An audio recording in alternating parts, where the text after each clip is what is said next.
everyone, this is Ilma, your chemistry mentor from Denova Minds, and welcome to the 5th session of Daily Dose in Chemistry. And today we'll be discussing the 5th MCQ from 2025 A-Level Chemistry paper. So let's move to the question. So question says, at a given temperature, A2 gas and B2 gas in a molar ratio of 1:3 were introduced into a closed rigid container. Then the following reaction takes place. So the reaction is given, and at equilibrium, total pressure of the system, partial pressure of AB3 gas, and the equilibrium constant are PT, PAB3, and KP respectively. And at this temperature, if PAB3 is much lesser than PT, the value of PAB3 is. So here we have to find the partial pressure of PAB3. And when we look at the answers, we can clearly understand that PAB3 have to be found in terms of KP and PT. Right. So therefore, definitely we have to use the equation for equilibrium constant Kp, and the Kp is given by PAB3 to the power 2 over PA2 gas to the power 1 times PB2 gas to the power 3. So this is the equation for Kp. And also from the question, we can say that the volume is constant because the reaction occurs in a closed rigid container. So the volume is constant. And also the temperature is constant because everything happens at the same temperature. So the temperature is constant. So you can understand that temperature is constant because the reaction occurs in a given temperature, and you have to find the partial pressure of AB3 gas at the same temperature. So therefore, the temperature is also constant. So if we rewrite the equilibrium reaction, that is A2 gas plus 3B2 gas results in 2AB3 gas. So now let's say at T equals 0, which means at the beginning, we have n number of A2 gas, which means the number of moles of A2 gas is n. In that case, the number of moles of B2 gas will be 3n. So there is no AB3 gas at the beginning. And at the equilibrium, the number of moles of A2 gas will be less than n. So now let's say at the equilibrium, we have X number of AB3 gas.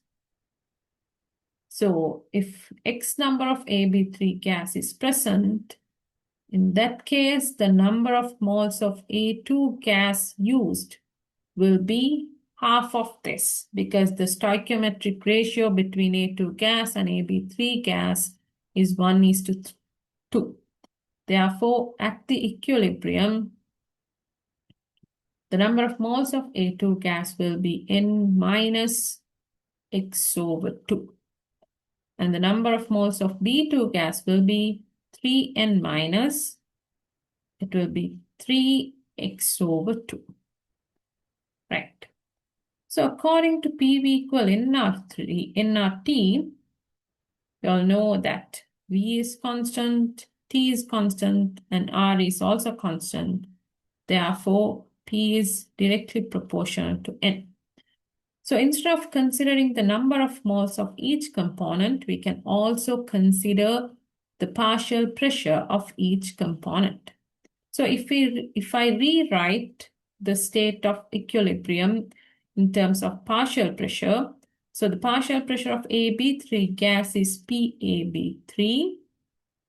So therefore, we can say the partial pressure of B2 gas is 3P minus 3 PaB3 over 2. And the partial pressure of A2 gas at the equilibrium is P minus PaB3 over 2. So here P and 3P are the initial pressure of A2 and B2 gas.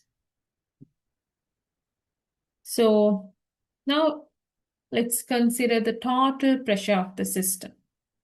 So the total pressure of the system at equilibrium is equal to the summation of all these three pressure.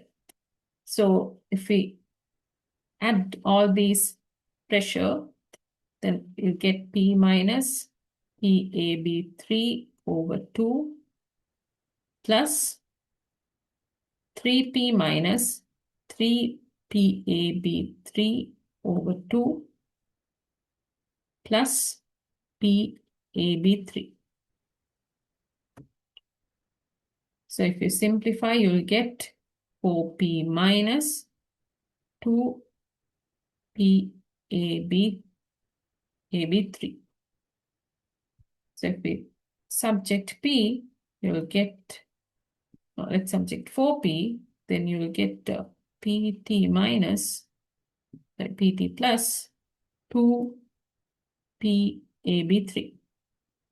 So the question says that PaB3 is much lesser than PT. Therefore, we can neglect PaB3 when compared to PT. So therefore, P is equal to PT over 4. So now we know P. So therefore, we can find the partial pressure of each component. So at equilibrium, PA2 is given by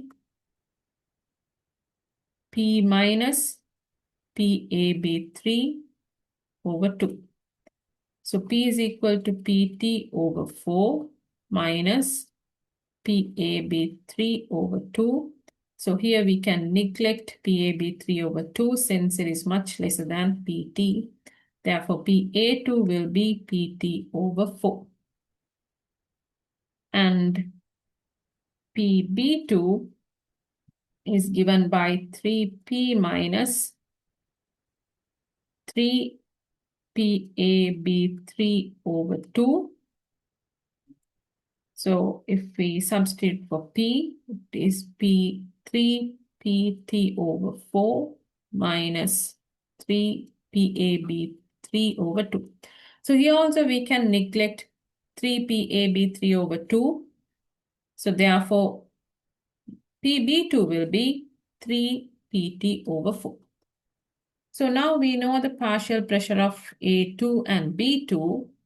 So from using this equation, now we can find PaB3. So if we subject PaB3, you'll get PaB3 equals square root Kp times Pa2 times Pb2 to the power 3. Right. So now we can substitute for each component. So PaB3 is equal to Kp to the power half times, so Pa2 is Pt over 4.